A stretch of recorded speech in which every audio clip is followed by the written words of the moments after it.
Salvete omnes. Let's continue with the Aeneid, Book 1. Interea magno misceri murmure pontum, emisamque hiemem senset Neptunus et imis, stagna refusa vadis, graviter comotus, et alto, prospicien summa placidum caput extulit unda. Meanwhile, Neptune, having been moved heavily, sensed that the sea was mixed with a great murmur, and he sensed that a storm had been sent, and he sensed that the still waters were pulled back from the deepest shallows, or from the deepest depths. Depths is better for wadis.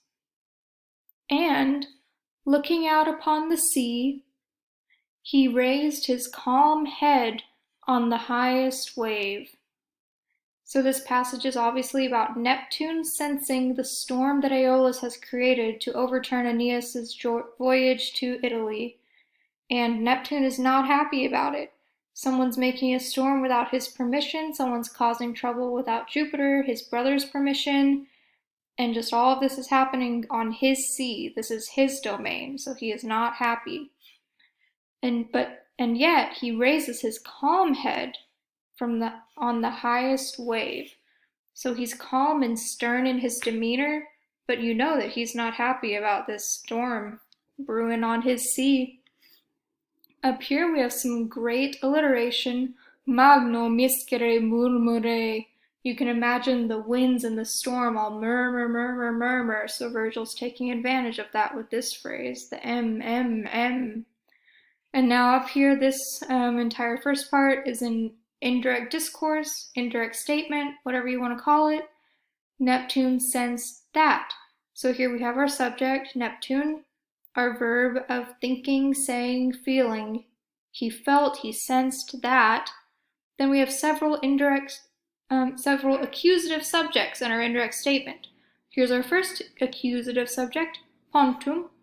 Here's our first infinitive, the sea was mixed with a great murmur.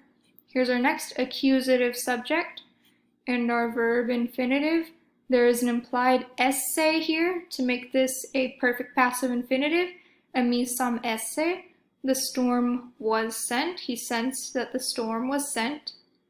And here's our next accusative subject, stagna.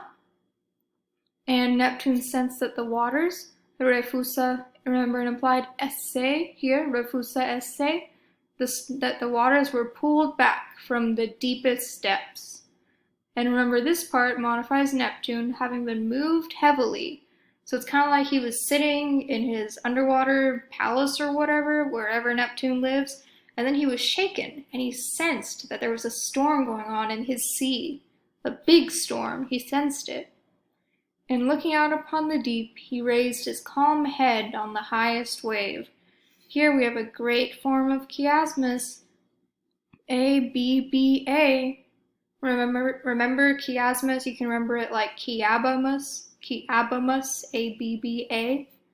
Summa goes with unda, on the highest wave, ablative. And then placidum caput is our accusative, his calm head. So you see these two both go together as accusatives, and these two both go together as ablatives, giving us a great example of chiasmus.